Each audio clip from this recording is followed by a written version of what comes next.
Alright, so this is my orbital sander. It's a DeWalt. It's a variable speed one. When I'm making canoes, having a variable speed one is kind of important, but for normal sanding, if all you're going to be sanding is flat surfaces, then you should be okay getting just a regular orbital sander or a palm sander. I prefer the random orbit sander because it doesn't really care about the grain direction. I can sand across the grain, I can sand with the grain. It's going to make the same exact scratch pattern. If I have a palm sander that just oscillates, it's going to have to go always with the grain. So that becomes a problem if I have a tabletop that has what are called breadboards. They're boards that run this direction on the tabletop, so I've got grain going this way and I've got grain going that way. And I wouldn't be able to effectively do that with an oscillating sander. This one comes with a dust bag. There's a lot of them that come with a plastic dust collector and filter. I prefer to have the dust bag. I like to save some of my sanding dust in case I need to use it for the filling process. That way I know that whatever I'm using to fill is going to actually be a pretty good color match to what I've got going on. This is poplar, so I could use just regular wood filler. But if I'm sanding a cherry top and I want to have cherry colored wood filler that matches the color of my wood, then by collecting the dust and mixing it with sawdust, collecting the dust and mixing it with just regular wood glue is going to give me the best color match. So the sandpaper I use is this sanding net stuff. You can get this from Home Depot. This particular brand is Diablo. And it seems to work pretty effectively. It lasts a lot longer than regular discs of sandpaper do. You do have to use the little enclosed adapter because these don't stick directly to your hook and loop sanding pad on your orbital sander. There are two different types of sandpaper. There's the adhesive backed, which those are designed to go on pads that don't have all these holes in them.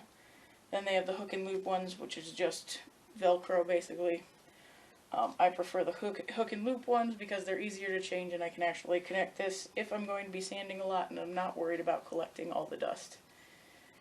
I can attach this to a vacuum and it'll actually suck most of the dust out of the air. When you're sanding, you want to wear a dust mask.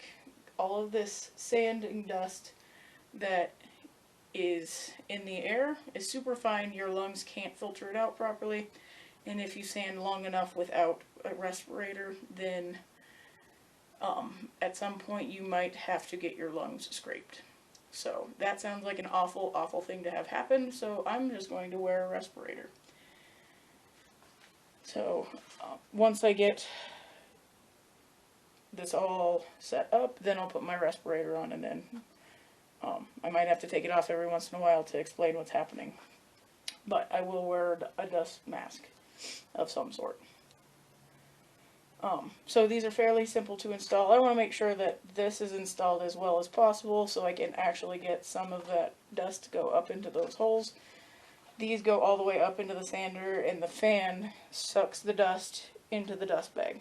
So most of the dust does get collected by the sander, but there will still be some coming out. Another reason I like these so well is once I get this installed, it doesn't matter where there are no holes that I have to align every single time I put these on. So yeah, that's pretty easy. Let me grab my respirator.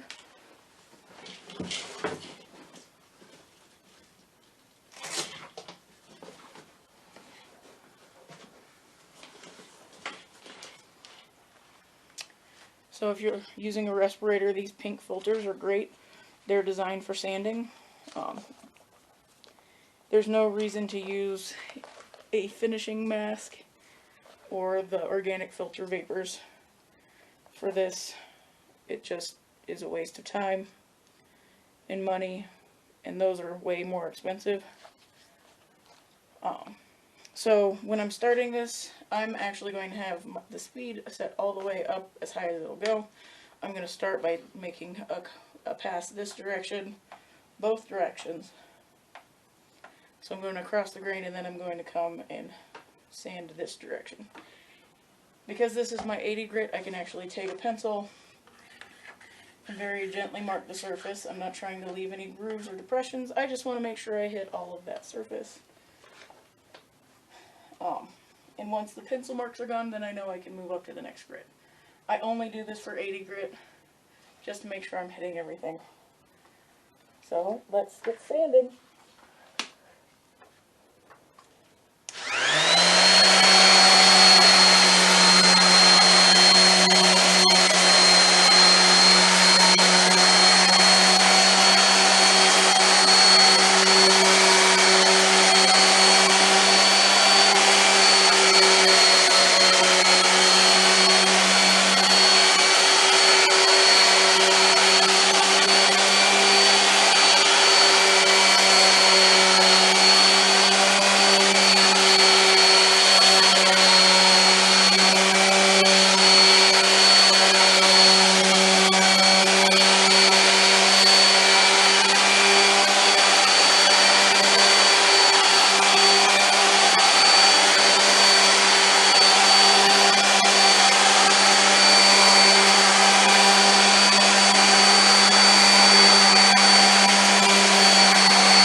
So notice how I didn't ever pick up the sander like this to attack a low spot.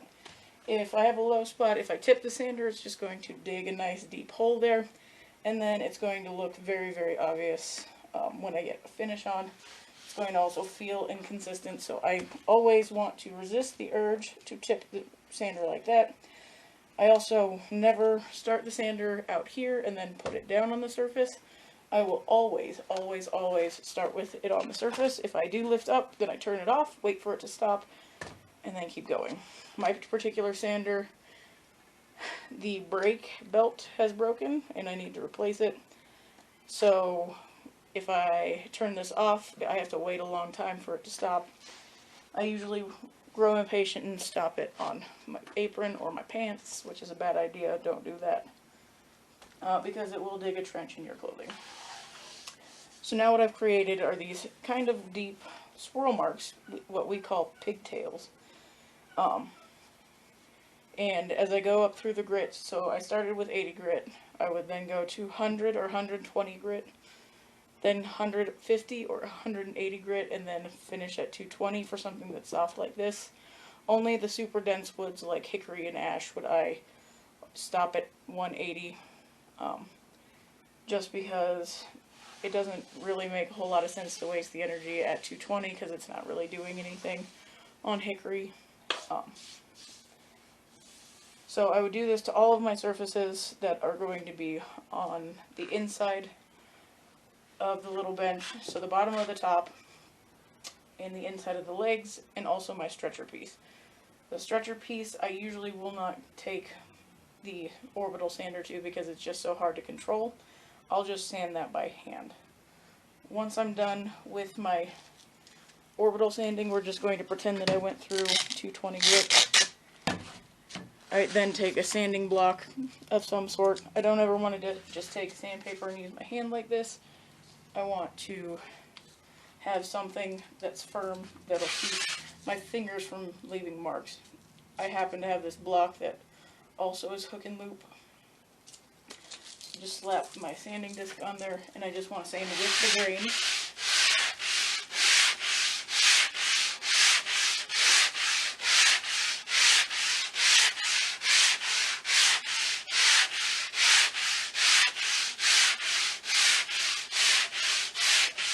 I only do this on my final grit of sandpaper, so if I stop at 180, I hand sand at 180, just to get rid of any of those swirl marks that might be left. I don't have to stop and do this in between the grits because it really isn't going to make much of an effect, because if I go back to the Oracle sander, I'm going to be creating more of those swirl marks. So it's kind of a waste of time to take and stop and hand sand with the grain with each grit.